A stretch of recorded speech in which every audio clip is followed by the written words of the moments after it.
Friends, I am Sakshi Pandey and in today's video we are going to study why power sharing is desirable. इस topic को study करने से पहले मैं आपको पिछले टॉपिक्स के बारे में थोड़ा याद दिला दूं कि पहले हम लोगों ने पढ़ा था कि मेडिटेरियन मेजर्स लिए गए श्रीलंका में।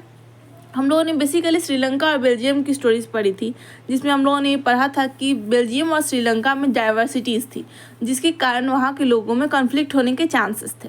दोनों नेशन ने अलग अलग अप्रोच लगाया और अलग अलग इन्हीं अप्रोच के कारण वहाँ की स्थिति एक दूसरे से काफ़ी अलग हो गई। बेल्जियम में जो लीडर्स थे उन्होंने 4 बार अपने कॉन्स्टिट्यूशन में को अमेंड किया और इससे उनकी स्थिति जो थी वो सुधरी।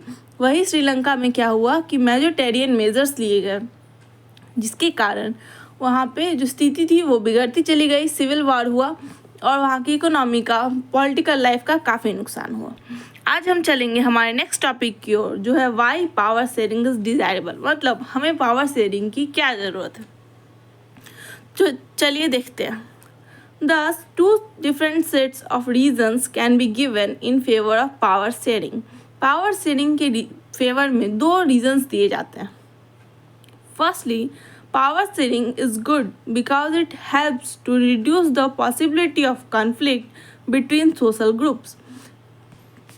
पहला रीज़न कहता है कि पावर शेयरिंग अच्छा है क्योंकि पावर शेयरिंग किसी भी कंट्री में कन्फ्लिक्ट होने से, कोई भी सोशल ग्रुप्स होते हैं उनके बीच में, सामाजिक जो समूह होते हैं उनके बीच में कन्फ्लिक्ट होने से रोकता है।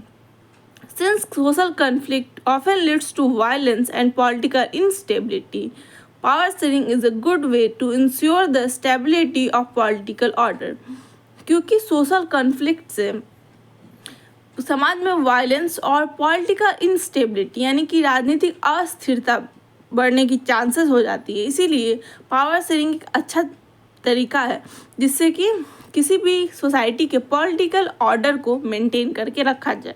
Imposing the will of the majority community over the others may look like an attractive option. किसी एक कम्युनिटी के विल को यानी कि इच्छा को इम्पोज करना दूसरे कम्युनिटी के ऊपर, अपनी इच्छाओं को अगर कोई एक कम्युनिटी दूसरे कम्युनिटी के ऊपर इम्पोज करता है, लागू करवाता है, तो ये शॉर्ट रन में तो काफ़ी अच्छा हो सकता है। ऐसा लगेगा कि ये काफ़ी बढ़िया है, अट्रैक्टिव लगेगा शॉर्ट रन के लिए यानी कि छोटे समय के लिए, but in the long run it undermines the unity of the country. लेकिन लंबे समय के लिए ये एक अच्छा उपाय नहीं है, इससे कंट्री की यूनिटी को खतरा हो सकता है। Tyranny of the majority is not just oppressive for the minority. Tyranny मतलब होता है अत्याचार। मेजोरिटी का अत्याचार सिर्फ माइनॉरिटी के लिए ही नुकसानदायक नहीं है, बल्कि it often brings ruin to the majority as well. इससे मेजोरिटी का भी नुकसान होता है। कैसे होता है? क्योंकि जो माइनॉरिटी है वो क्या करेगी, वो अपोज करेगी, कंट्री में कन्फ्लिक्ट होगा और दोनों की जो सोशल ऑर्डर है, दोनों के बीच में सोशल, पॉलिटिकल, इकोनॉमिकल ऑर्डर जो है कंट्री का, वो जो है सो बिगड़ेगा। ठीक है, यहाँ तक समझ में आया। There is a second deeper reason why power sharing is good for democracy. Power sharing democracy में अच्छा क्यों है, इसका एक दूसरा बहुत गहरा कारण भी है। Power sharing is the very spirit of democracy. Power sharing democracy की आत्मा है। A democratic rule involve sharing power with those affected by its exercise and those who have to live with its effects. एक democratic government में जनता से power का sharing होना बहुत ज़रूरी। जनता के मत के बिना डेमोक्रेटिक गवर्नमेंट चल ही नहीं सकती। People have a right to be consulted on how they are to be governed. लोगों के पास ये अधिकार है कि उनसे ये पूछा जाए, उनसे सलाह लिया जाए कि उनका गवर्नेंस कैसे हो, उन पे जो शासन किया जा रहा है वो कैसे हो। ए लेगिटिमेट गवर्नमेंट, लेगिटिमेट मतलब होता है वैध सरकार, वैध मतलब legal. A legitimate government is one where citizens through participation acquire a stake in the system. Stake मतलब होता है शेयर, भागीदारी लेना। तो एक लेजिटिमेट गवर्नमेंट वही है, एक वैध सरकार वही है जहाँ की उसके सिटीजन्स का पार्टिसिपेशन हो उस गवर्नमेंट में। फॉर एग्जांपल, अगर डेमोक्रेसी में कोई गवर्नमेंट है तो लोगों का पार्टिसिपेशन उस गवर्नमेंट में बहुत इम्पॉर्टेंट। Okay, next. अभी तक हम लोगों ने 2 रीजन्स पढ़े हैं। डेमोक्रेसी में पावर शेयरिंग होने का।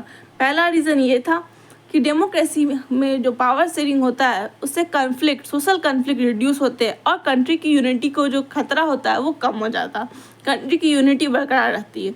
और दूसरा रीज़न हम लोगों ने पढ़ा कि डेमोक्रेसी में पावर शेयरिंग ये डेमोक्रेसी की आत्मा है। लोगों को ये अधिकार होना ही चाहिए, लोगों के पास पावर शेयरिंग होनी ही चाहिए। Let us call the first set of reasons prudential and the second moral. चलिए तो इन दोनों रीजन्स का हम नाम दे देते हैं।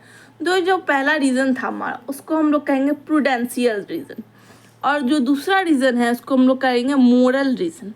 प्रूडेंशियल मतलब क्या होता है? प्रूडेंशियल का आप शुद्ध हिंदी अगर देखेंगे तो प्रूडेंशियल का शुद्ध हिंदी होता है युक्ति परक, मतलब बेस्ड ऑन कैलकुलेशंस। अगर आप किसी भी चीज़ का कैलकुलेशन करके बताएंगे कि ये चीज़ फ़ायदेमंद होगी या नुकसानदेह होगी तो उसको कहेंगे प्रूडेंशियल रीजंस।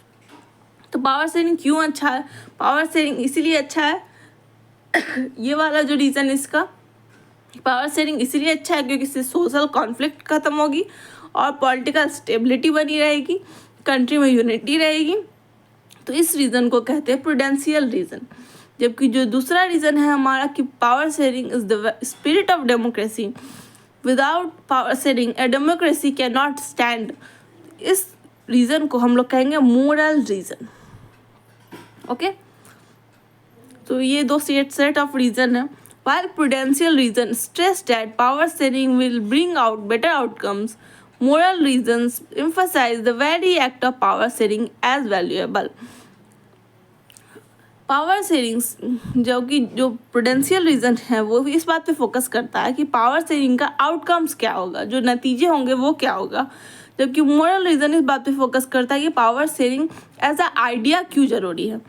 आपसे एग्जाम में ये क्वेश्चन आ सकता है कि why in a democracy power sharing is important, necessary और डिज़ायरेबल।